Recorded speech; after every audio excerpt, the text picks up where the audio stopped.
Yes, please, Judith. Can you write it like very quickly with just basic words, like 1 or 2 lines maximum? Okay, yes. So please write it on the chat so that I can see your answers and realize about the basic things of the sample test. Okay, thank you, Francisco. It's a test to know the level of knowledge to teach, all right? Teach is one of the key words for this test, definitely. Mhm.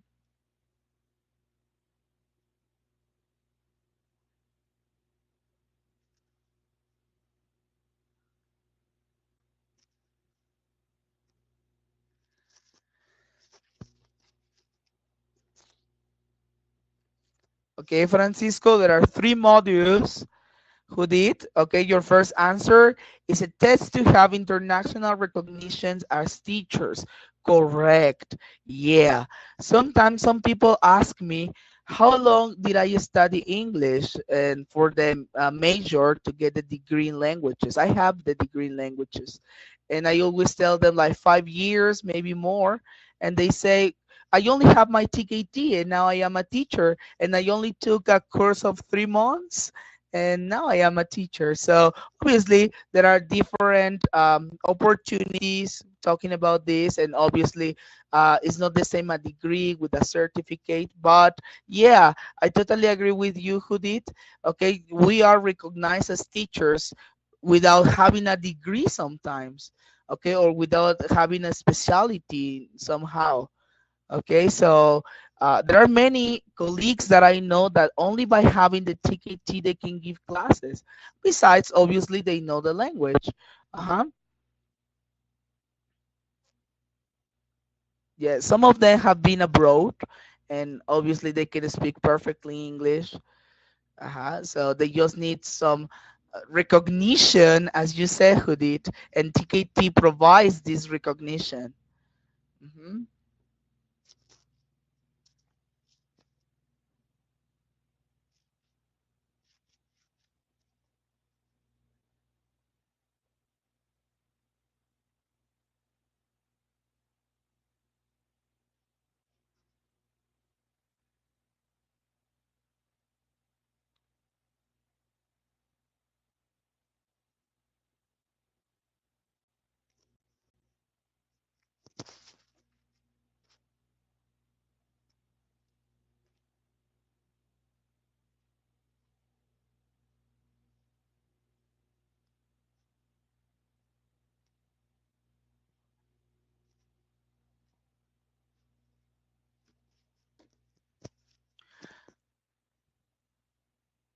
Okay, thank you, Judith. You answered the same question, or well, 2 questions in one answer. Okay, there are 3 modules and they are graded by a paper test. Yeah, but not only about the paper test. When I'm talking about grading, I'm talking about how. Imagine that you already have your TKT.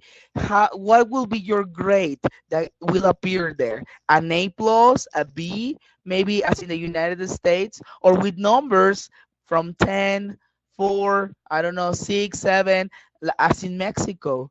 So that's what I'm talking about. Yeah, it is graded by a paper test, definitely. But how would you look these grades on the certificate? That was the point of this third question.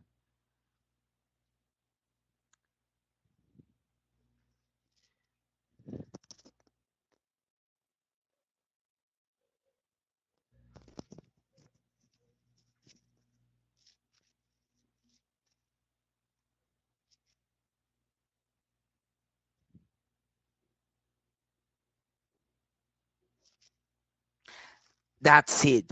That's it, Hoodie. Bands, exactly. That's the name of the real grading technique they use for these kind of certificates. We call it bands. Okay.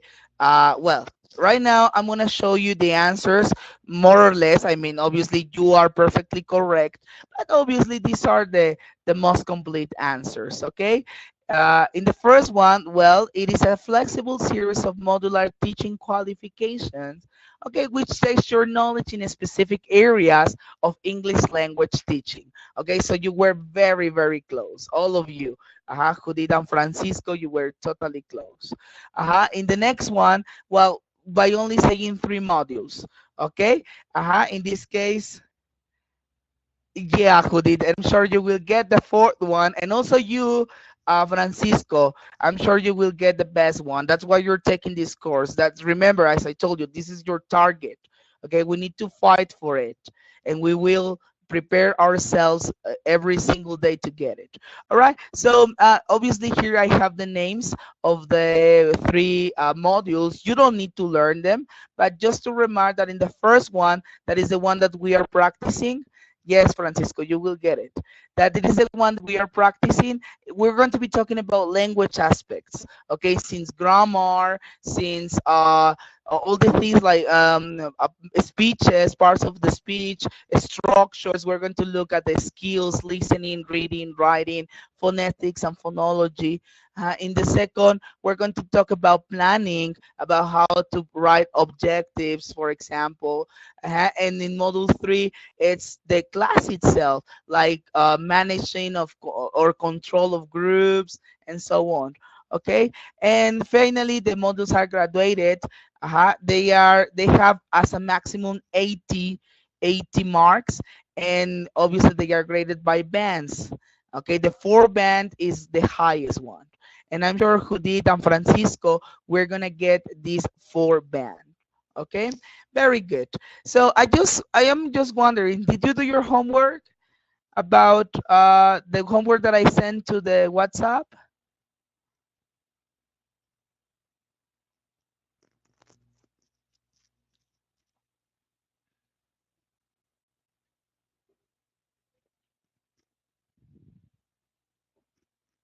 Parsley, okay, Judith, thank you for being honest.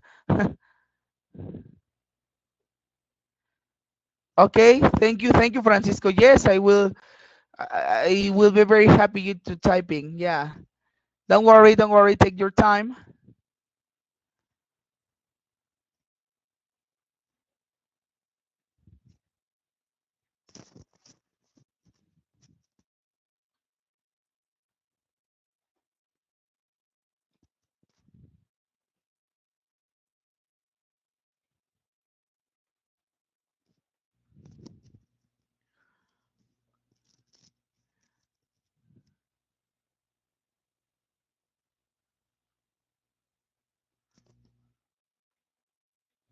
Okay, Francisco, thank you very much.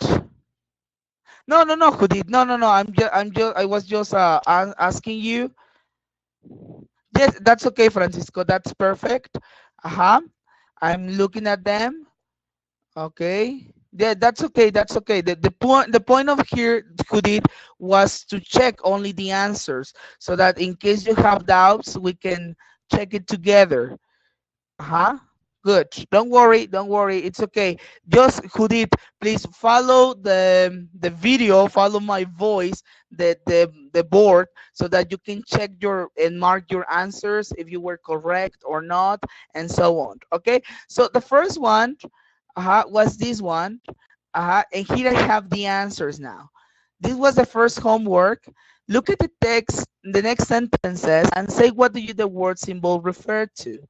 Example, well, this case from number 1 to 5. I listen to music when I study. It makes me feel relaxed. The correct answer is a temporary state. And number 2, my sister doesn't have to. It means a lack of necessity. That's a use of this. This is not a modal verb, but it's called a verb, a kind of verb, and it is a lack of necessity.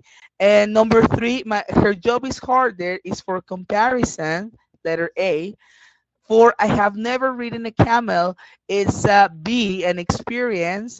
And finally, they didn't do their homework, which means they'll get a punishment. This is a consequence. Okay, so I know that this is a little bit tricky because, for example, present perfect we saw yesterday that has many uses.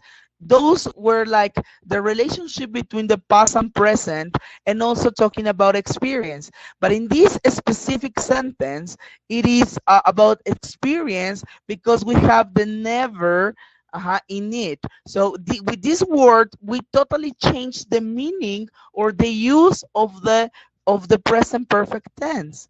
Okay, or for example, the last one, we all know that mean it's related to definitions, right? Okay, what is the meaning of this word?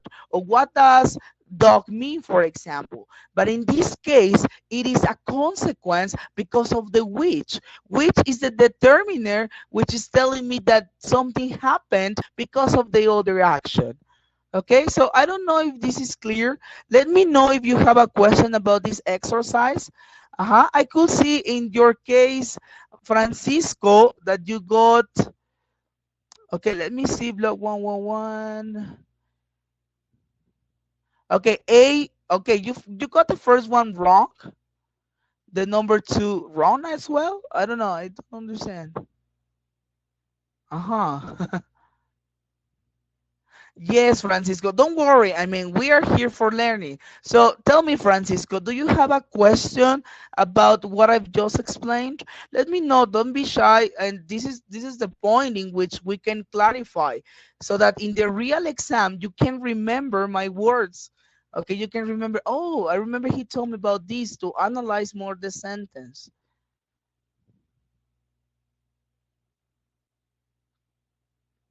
So I need to know, Francisco, if you have any doubts or if you, I don't know, like want to give your own opinion about one of the answers.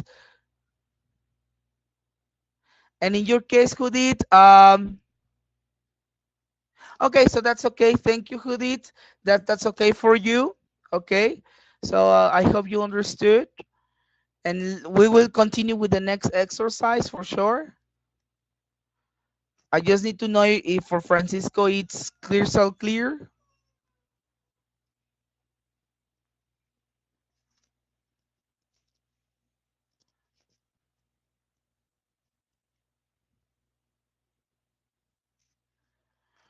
Yes, and today, you know what, Francisco? Today we're going to look LEXIS, and with LEXIS, this will be clearer, because we will see the meaning of the words. Like, for example, mean that can have a synonym, mean as a what I want to say, and mean as a definition. Okay, so what you need to focus, Francisco, and this is my recommendation, is to look at the context. Okay, try to analyze the sentence. Take your time. Okay, so I don't know, maybe in the first one you got it wrong. I listen to music when I study. Okay, so it cannot be a permanent state because I'm saying when I study, which is related to conditionals. Okay, it's like if I study, I listen to music. So try to change the sentence into another one that has the same, and then you will realize the use. You see, like if I study, I listen to music. So only in that specific activity, in that specific moment, I will listen to music. That's why it's not a permanent state in this case. So try to look at the context in a closer way. Mhm. So, and that's it. Well, little by little, and I'm going to see in the other exercise if you got it better, if you did better. All right. In any case, Francisco, if you have a doubt, please let me know. Also, you, please, Judith, write to me. Now, we're going to check out the next exercise. Here are the answers. Just let me put it closer to you, so that you can have a better. Oh my gosh. No, this is not that. Hold on a minute. Okay. Um,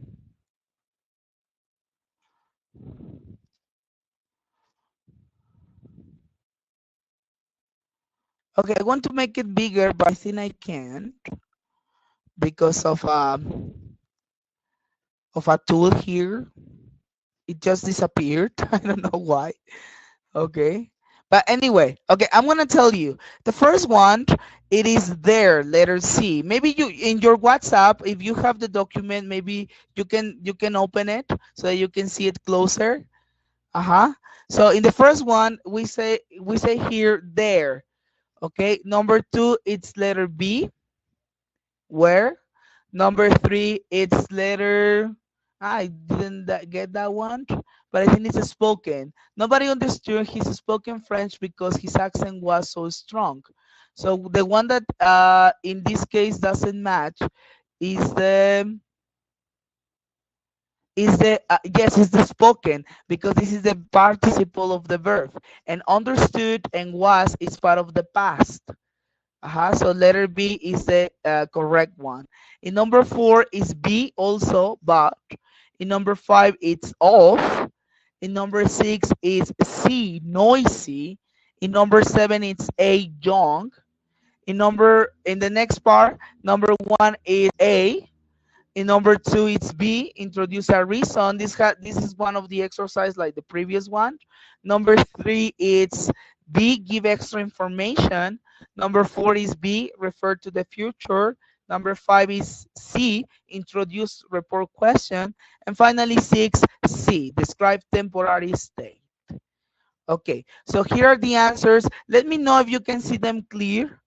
I can't, to be honest, but I don't know if you can see them good. Let me see if I can give a close. Who did all wrong in the second part? Okay. I will explain it like very quickly. Okay, in the second part, Judith, here you have the instructions. Okay, the uses. This talk about the uses and the grammatical structures that we saw yesterday. So in this case, for example, we were talking should. For example, should is used for many different things, such as give advice, such as talk about an obligation, but not a hard obligation. Okay, so for example, in the first one, you should arrive early if you want to make a good impression. So in this case, should, the use of should in this case is to give an advice. I'm not speculating. I am not giving you an obligation. Otherwise, I will use must. In the second one, he stopped driving as he was worried about pollution. So this as in this case, we're talking about a reason. Okay, because he was worried, he stopped. So in this case, that's the reason.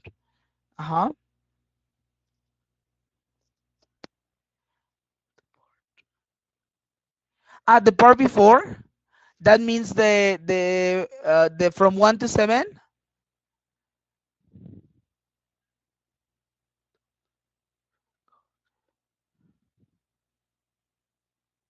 Okay, I'm sorry, Hudi. In this case, you had to match one word or the option of the word that doesn't match with the sentences. For example, she told us it was very cold there. Okay, she and it are pronouns. They are personal pronouns. Okay, and there is not a personal pronoun. It is a determiner because we're specifying where. So in this case, she and it are the ones that are in the same category, but there is not in the same category. You see? In number two, it was built when they were young, so they don't remember the old building. Okay, in this case, where is not the correct one, because in the first one, it was built, it is passive voice, and it is, in this case, this was is functioning as an auxiliary of the passive voice. The same as don't. So they don't. So was and don't in this case are auxiliary verbs. And where is the main verb? Because it's the action. So in this case, it doesn't belong.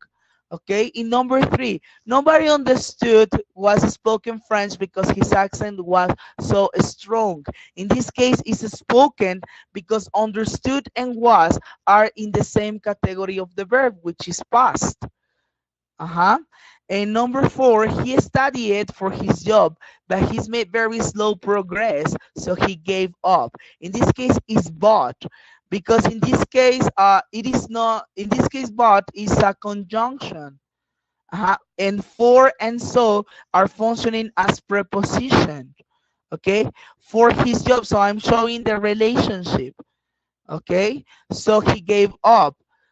No, sorry, those are for giving the reasons.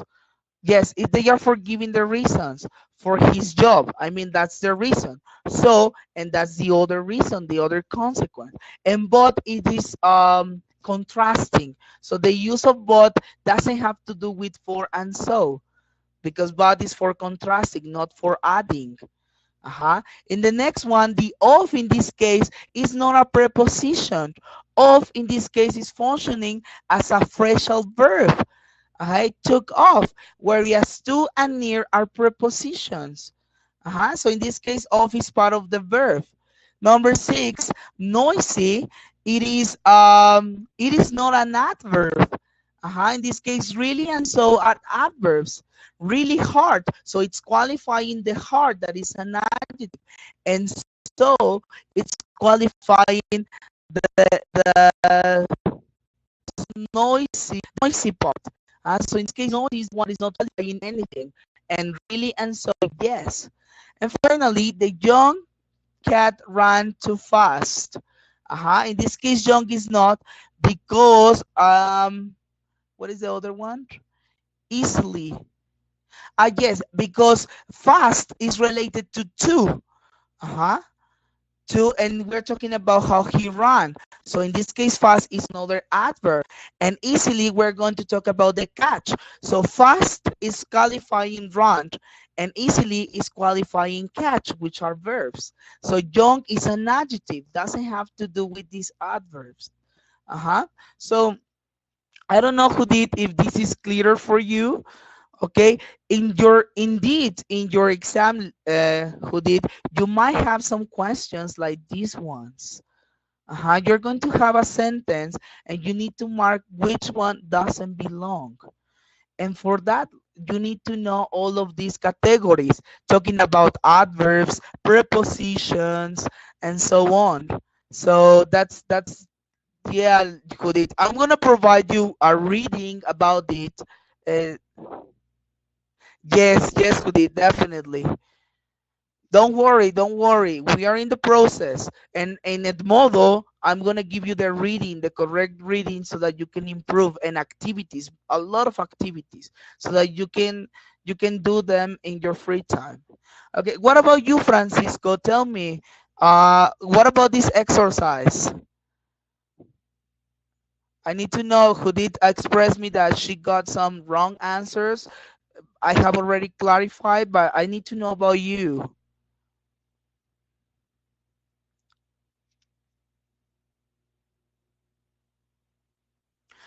And only number five. Okay, now you know that it's because of a phrasal verb. It's because it's part of the verb, not a preposition. Uh-huh. Thank you. That's okay. All right. So we're going to continue now with the topic of today, okay, which is called LEXIS. Okay. But before talking about LEXIS, I want to show you a video. Okay. So I want you to put lots of attention, and later on you will tell me what you understand about this video, or what is important, or the I don't know, the best points of the video. Okay. So I'm going to record it. Please pay attention to it.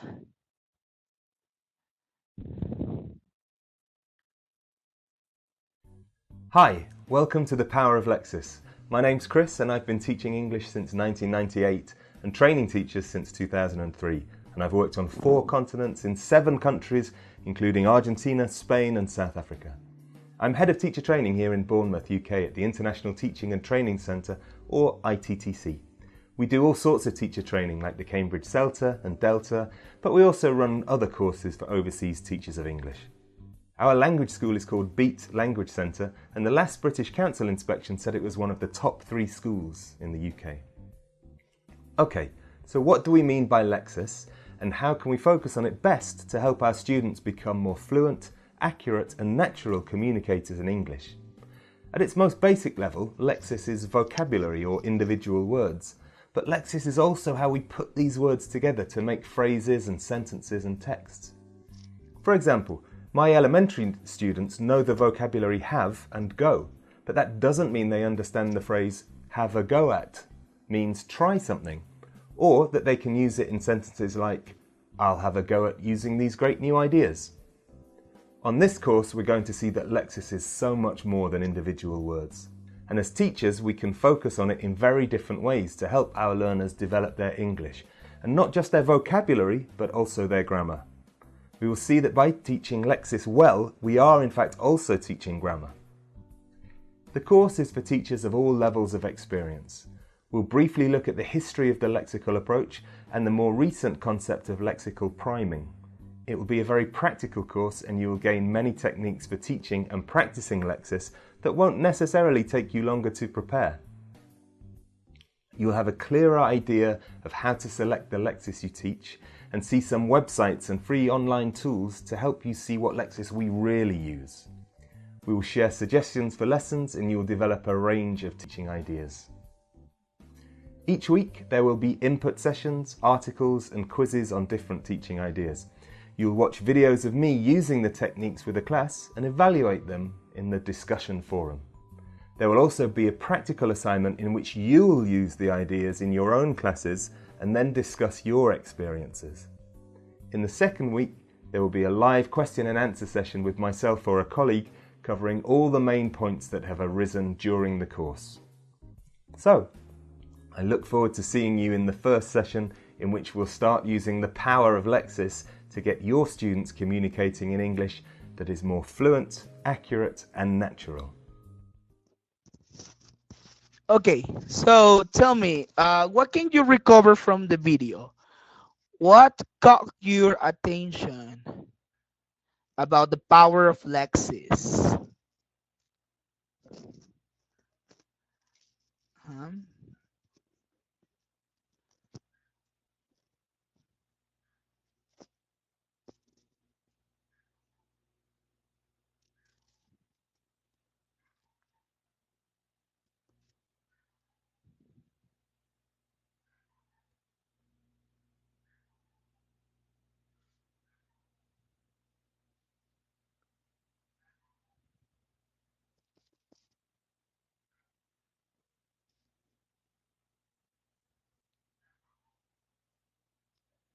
Okay, I'm reading you. Thank you, Judith. Okay. Yeah, I totally agree with you. We don't only know, we just don't have to know about vocabulary, but also grammar. If you, we don't, they are related. And that's why these are the two first topics of TKT. Pronunciation. This is more related to phonetics and phonology, but also influences on the lexis. Because if I pronounce something wrong, then I change the meaning of what I'm saying. So yes, I totally agree with you, Francisco. Totally agree. Right. So in this case, we are going to talk about the power of words, the power of the meaning of words. Okay, so now we will continue with our class. And here I have the explanation for LEXIS. Okay, I just want you to pay attention to me. As I told you, I'm going to create that model. I'm going to upload all these resources, the videos, the presentation to Edmodo. So I just want you to pay attention. If you want to make notes, that's okay. But it will be a good idea just to follow me. Okay, only two LEXIS. LEXIS refers to individual words or set of words which have a specific meaning, which is also called denotation. Okay, denotation is a very important word when we talk about LEXIS, because denotation is the exact meaning of the words. Okay, here we have an example. Tree. We all know what a tree is. Okay, whenever I say the word tree, it comes to our mind a plant with a wooden trunk, branches, and leaves. Okay, so we all know the meaning. Okay, however, what happens if we add family to this word? Family tree, for example. Okay, so everything changes, right? when I say family tree, I don't think about a tree with branches. Okay, in this case, it's a specific category or collocation of family members through time and generations. Okay, so the meaning is totally different. So this is about Lexis, and this is Lexis. How to recognize the meaning of the words. Okay. If I add family, the meaning changes in tree. And there are many examples like these ones. Okay. So now I'm going to continue. The meaning of words can be affected either with one of these categories. Okay. So if you have a notebook, you can note all the categories because we're going to analyze a chart later on. Okay, so in this case we're going to start with context. Okay, just write the word context, and that's it, so that you can have or with your cell phone, or I don't know. Okay, context, that is called basically the situation. Okay, I'm gonna read with a sarcastic voice. We couldn't see the house due to the short trees. According to the context, we can infer that the tricks are not short. They are indeed quite tall, but you only get it because of the situation. For example, if the person is being sarcastic. In this case, I was sarcastic, right? Did you hear to my voice? Like, we couldn't see the house due to the short trees. Okay, so in this case, it is the opposite. It is written short, but as I am doing in a sarcastic way, you can infer that they are indeed very tall. Okay, so that is a context. You need to look at what is happening at the moment. Okay, so this is the first one. I'm going to continue with the next one. Compound nouns, in this case, are nouns made from two or more separated words. That means two nouns. For example, telephone and number are totally different in meaning, but with the same category of noun. So telephone is a noun and number is another noun. If we join these two words, we'll create an only word meaning telephone number. Okay, so sometimes compound nouns can change the meaning. Now, what is more important, for example, is the number, not the telephone. Okay, so if I say, give me your telephone number, you are not going to give me your cell phone. Okay, you are going to tell me 762 and so on. Okay, so in this case, I changed the meaning for telephone for the number.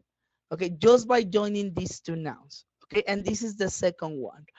At the middle of this explanation, I want to ask you to tell me. Okay, now the next one is affixation. Okay, all of you, I think that you know about prefixes and suffixes, right? Okay, so for example, a prefix is the particular word that goes before another word, and suffixes are the particular letters that go after another word. For example, on and ill to the basic word, we can get negative connotations. This is a prefix. Unsafe, illegal. So we have a different meaning, and it's the opposite. Safe, like is to not having problems, and legal will do the correct things. But if I add unsafe, it is when I have problems, and illegal when I don't do my duty, when I go against the law. Okay, or for example, the suffixes tion and nes at the end of a word, we can get a noun. Example, we have the word instruct, but if I add tion, instruction, then I will get a noun. Illness, if I say ill, I am ill, I am ill, then if I add nes, now I have the noun illness. Uh-huh. So these are affix, prefixes, and suffixes. Got it? Okay, so I will stop here. Can you, Judith and Francisco, write some of the affixation words? Okay, so for example, give me the word and then the prefix or the suffix so that I can see. Uh-huh. So can you type, please, on the chat some of these words that you know with affixation?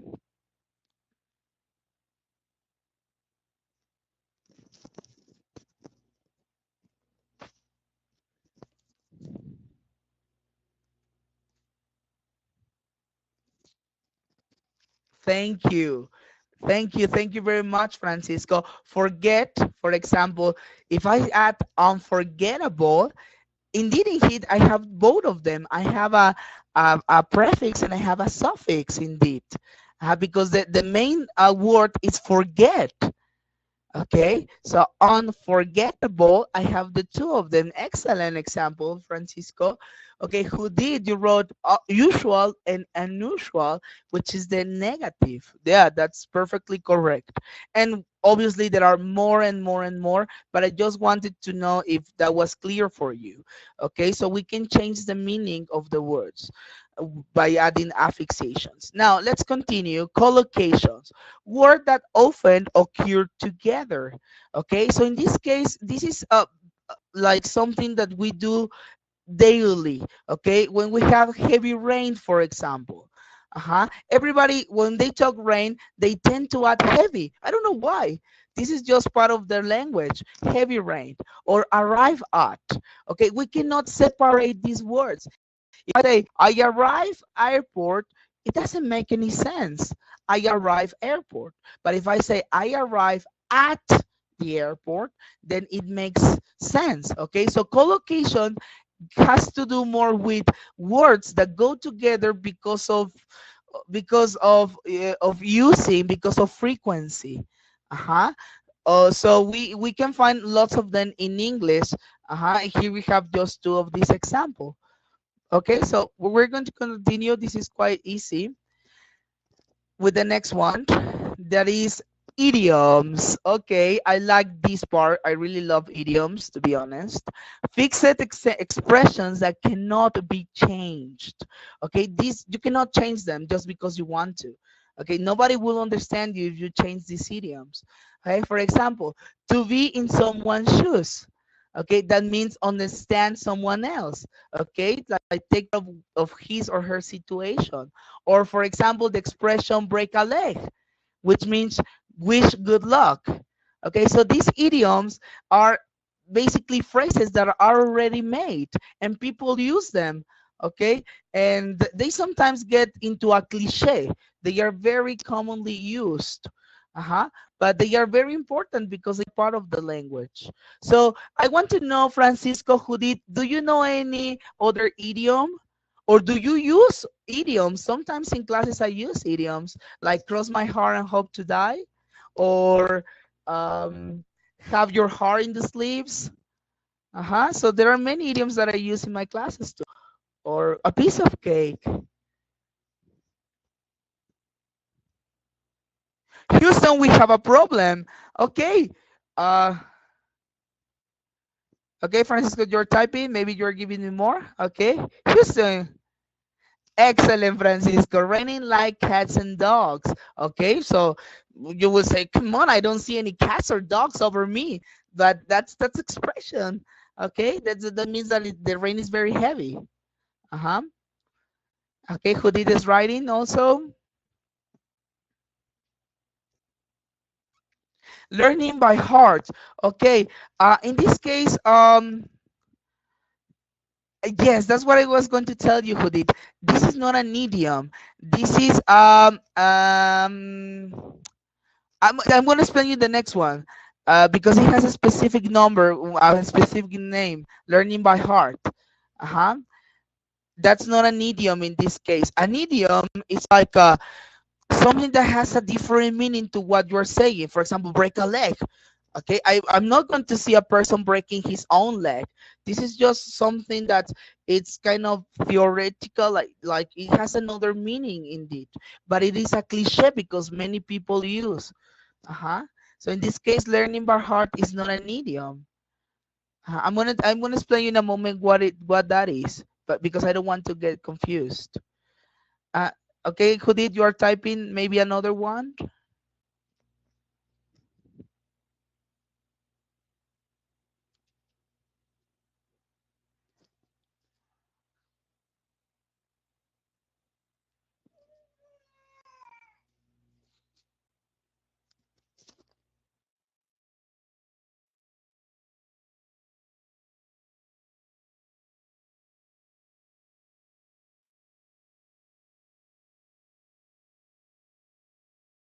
That's okay, Judith. Don't worry. Don't pressure yourself.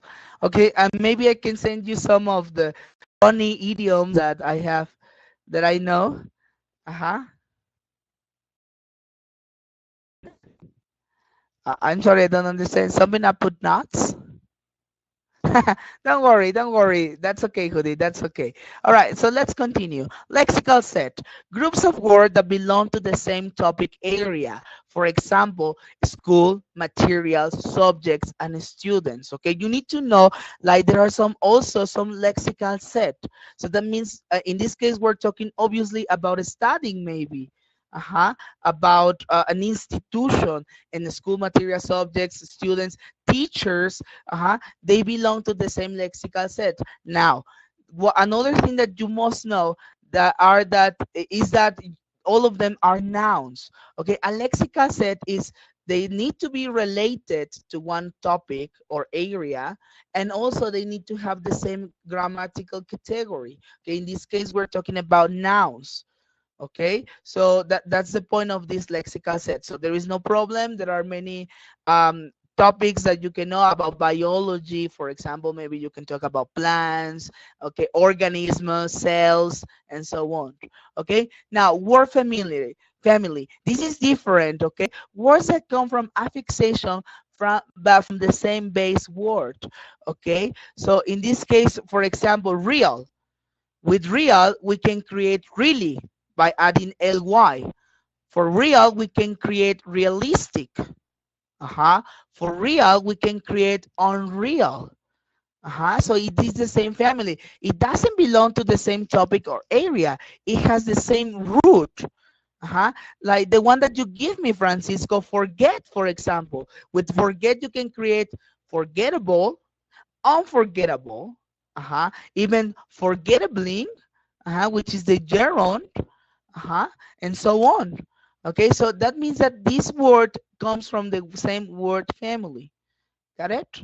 All right. Now, false friends, which are called sometimes in another the I forget the name in Spanish, but the false friends are similar written forms but different meaning from the mother language to the second one. Uh-huh.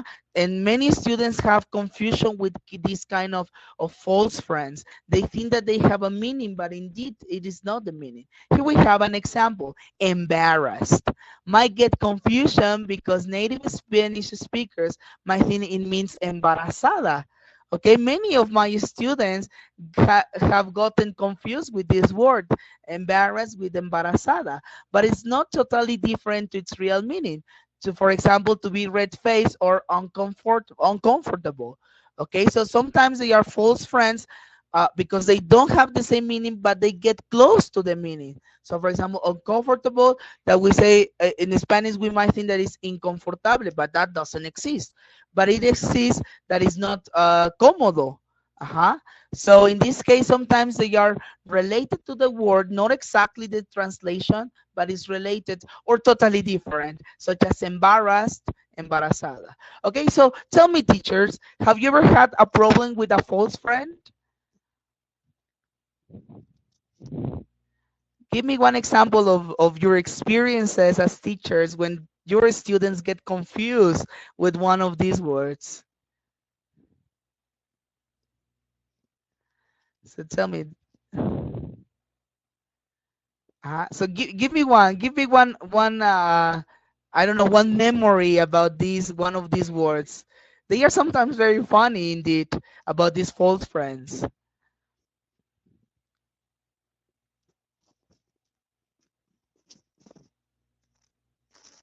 Cognates. Now I got the word false cognates.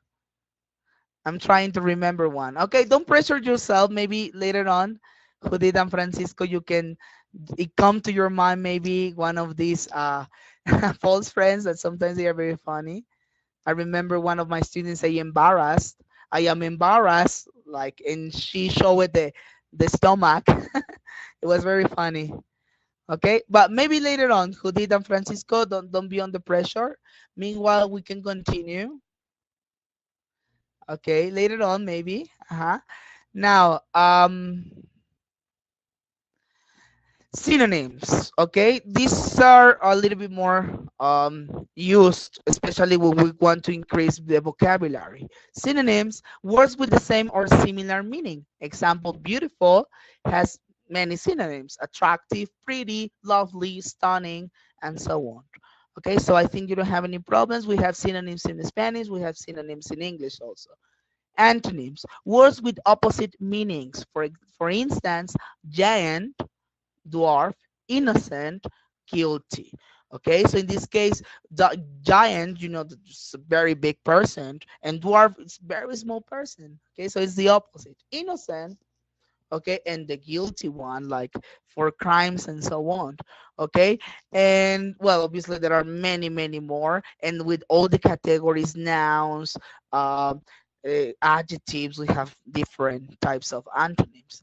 Homophones, okay, the same pronunciation but a different meaning or spelling.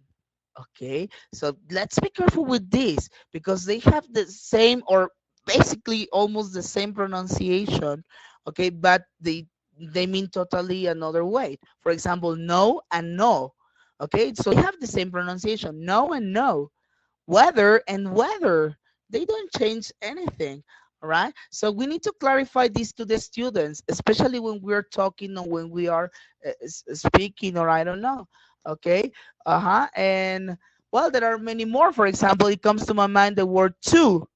Two with one O, that is the preposition, and two with double O, that is a synonym of also, right? But they have the same pronunciation.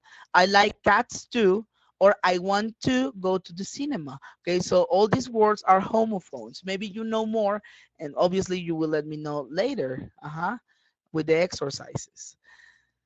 Homonyms, words with the same spelling and pronunciation as another word but a different meaning. As in, they sat on the river bank. We put all his saving into the bank. Okay, so here we have the same word. It is exactly the same pronunciation and the same spelling word, these homonyms. But what is the difference? In the first one, bank, I'm talking about the age of the river. Okay, what you can see from the water, the age. And in the second one, well, you know that is the institution in which you can put your money in. Okay, so in this case, imagine for our students how difficult this will be, because they will say there is a bank in the river, but that's impossible, teacher. So we must know all this kind of stuff. How about these homonyms? Okay, and we are almost done. I'm just missing two more. The variety of English, which are different kinds of English spoken around the world. Okay, we always have problems with these words that are different from American English and British English, and especially for the certifications, right? Because, for example, TOEFL is American, and you are used to using, if you like more the American spoken language, then maybe in TOEFL you're good. But for example, the pet cat and so on, they are totally different because they are British. Okay, so here we have an example: flat in the UK, apartment in the USA, and unit in Australian English. Gosh, right? Okay, so imagine all these differences. Do you know any other word that is different from United States and Great Britain? Can you tell me some that come to your mind?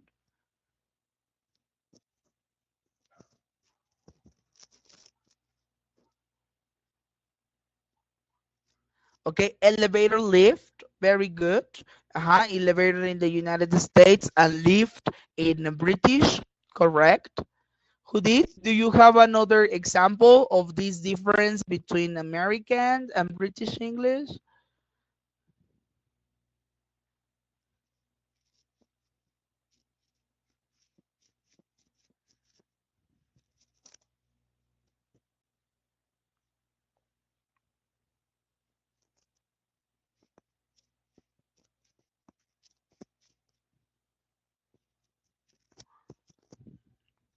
Okay, very good, Francisco. Eraser and rubber. Okay. Oh my gosh, I always have problems with this with my students, because also rubber is a material for making things. And I need to explain like about this British and American and so on. Airplane and airplane. Mm, okay, cool. Yes, one first one I think is British, and the other one is American. I have seen. Although, to be honest, who did I have already seen both the same nowadays, but maybe it was in the past, like cookie. Okay, like cookie and biscuit. More British people are using now more cookies instead of biscuit. I don't know why. Like language changes every single day. All right, so we're almost done for today.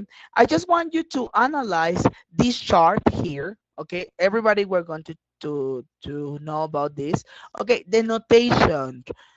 Okay, I need to know if you remember this. What is the notation? Judith and Francisco. What is the notation? What do you remember about the notation?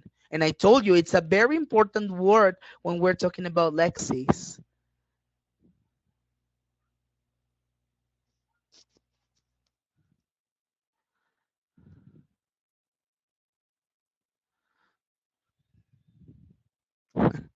Nobody's writing, so I can guess you forgot what the notation is. That's okay.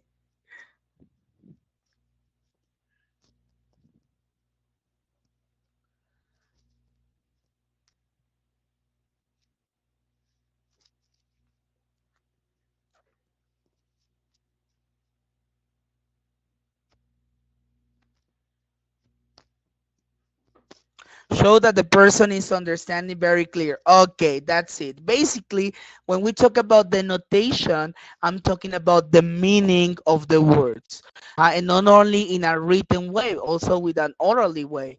Okay, so clear, for example, here we have two examples: clear as an adjective and paper as a noun. The denotation of clear, thank you, Hudi, the primary meaning, that's it. So the main meaning. Right? So the word clear in this case, which is an adjective, it has the three definitions: easy to understand, not covered or blocked, and having no doubt. Whereas paper have these also three meanings: material used to write, a newspaper, we can also have it like paper talking about newspaper, and a document containing information, like give me your papers, means give me your documents. And well, now synonyms, we know that synonyms are words that are similar. In this case, clear has two: simple or certain, which is the notation one, easy to understand. That's simple for me, so it's easy to understand. Or the notation three, having no doubt. Don't worry, I understood certainly, or it's certain for me. Whereas paper doesn't have any synonym. Okay, we don't have another word to refer to paper. We don't. Antonyms are opposites. Okay, for clear, it has three of them: confusing, untidy or covered, and unsure. Okay, so an antonym say, I'm sorry, it's not clear for me, it's rather confusing. So I'm talking about antonyms. And paper has known. Okay, we don't have any synonym antonyms with paper. There is nothing that goes against paper. Paper is just paper. uh-huh Lexical sets. Here, do you remember about the lexical sets? Okay, which are basically the words that belong sometimes the same, let's say, nouns. For example, the compound nouns is part of a lexical set. For example, well written. In this case, this is a word that we normally we continue use little by little. We always say well written. So they are very common words by saying. A stone, for example, for paper, the lexical set is a stone, plastic, cloth, okay, which is related to materials. Remember, this was about the area. uh Now, word family is clearly unclear and clarity. For example, that came from the main meaning. It says clear, clear, and clear, and we just add the prefixes and suffixes ly, on, and t. And paper doesn't have any of them. Homophones, there is not another word that has a similar pronunciation. Okay, so we don't have in clear, we don't have in paper. Homonyms, we don't have one that has the same pronunciation but different meaning. We don't have one. False friends, for example, in French, clear means like in color. C'est clair. That is on French. Uh-huh. And this means lighting color. So we don't have problems with clear because we don't have a word that is similar to clear. And with paper is possible in some languages, but in Mexico at least we don't have. Do we have a false friends? We say paper. All right, I don't think so. Okay, prefixes base word, for example, unclear. Now you know the prefix here on, and with paper we don't have any. We don't have any prefix, but suffix we have. We have paperless. Remember when we add the less is when we don't have. Like we have a lack. Base word suffixes in this case clearly, clearing, the ly for adverbs and ing for gerunds. The compounds clear-headed, paper knife, paper shop, paper bag. So we have noun that is clear and headed that is another noun, and now we have only one meaning. Uh-huh. Collocation, clear skin, a clear day, for example. Uh-huh. Lined paper and white paper. Mhm. So in this case, collocations are very familiar words that they normally use. When I say, oh, that's clear skin. So it's a very common and repeated word. Figurative meaning. So in this case are metaphorical things. A clear head. Okay, what comes to your mind? Clear head. You imagine that he took a shower and so on. But indeed, that's not the meaning, the real one. Clear head means like to have everything in your mind clear, all the things that you're gonna do, your plans, and so on. And in this case, when I say on paper, for example, it means a good idea on paper. Okay, I will put it on paper. That means I have a good idea to write on. And idioms to clear the decks, to start afresh, or to put up into paper. You know what is this expression? To clear the decks. Well, here we have the meaning to start refresh. So then things like continue over again. And to put pen paper means to start working. Okay, put the pen on paper. That means like you need to go ahead on what you are doing. Okay, so Judith and Francisco, I need to know if this is crystal clear for you.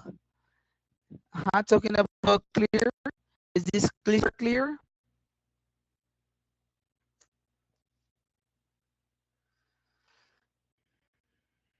Are you still there?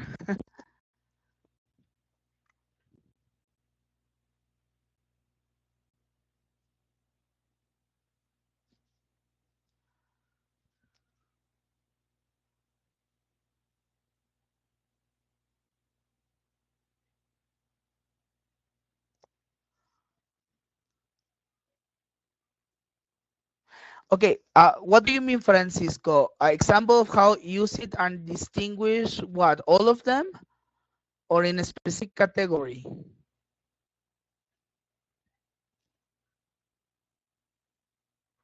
Or specific categories, because sometimes idioms and figurative meanings. Yes, we're gonna do an exercise. Unfortunately, we don't have the time today, but you're gonna do it for homework. Okay, you're gonna do it for homework during this weekend, and I'm gonna send it this time one more time by WhatsApp. But next week, I'm going to start sending all these things in Edmodo, which is going to be an easier way. Okay, so right now I don't have the time because you know that it's just 1 hour, and indeed we exceed the 1 hour of class, but don't worry, that's okay. So yes, you're going to have an exercise that is this one. I'm going to explain you very quickly to you. Here you have some words and you need to write here, okay, what is the in front of it or behind, or as you wish, here maybe as you wish. What is the LEXIS category that we're talking about? For example, tables, chairs, sofa, bed, bookcase, chest, out of drawers, and desk. Okay, maybe I will say it's a lexical set, because they come from the same area, which is furniture. Mhm. So maybe it's a lexical set. There will be others that will be maybe antonyms or synonyms, or I don't know, homonyms. So you will all get all of them. Okay, and this is the exercise. And there is also, I think there is another one here. hmm in which this is similar to what you're going to look at the real exam. Okay, this is the sample test. You're going to have a text. You're going to have the lexical terms: compound, word family, multi-word verb, synonym, words with suffix, with prefix. Obviously you can have here another one like homonyms, synonyms, that will depend on the exam.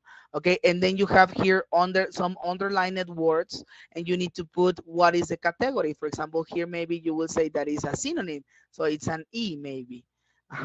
So those two exercises are going to be for homework, and I'm going to provide also the reading and the slides of today's class. Also, I will try to upload the video as soon as possible so that all of you guys, especially the ones that didn't attend the class, can get the things that we saw today. Okay, so Judith, Francisco, I don't know if you have a question or a doubt about the homework, about the topic.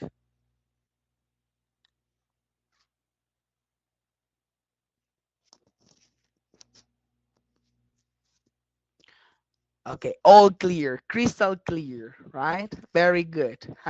Okay, don't leave, please. I just want to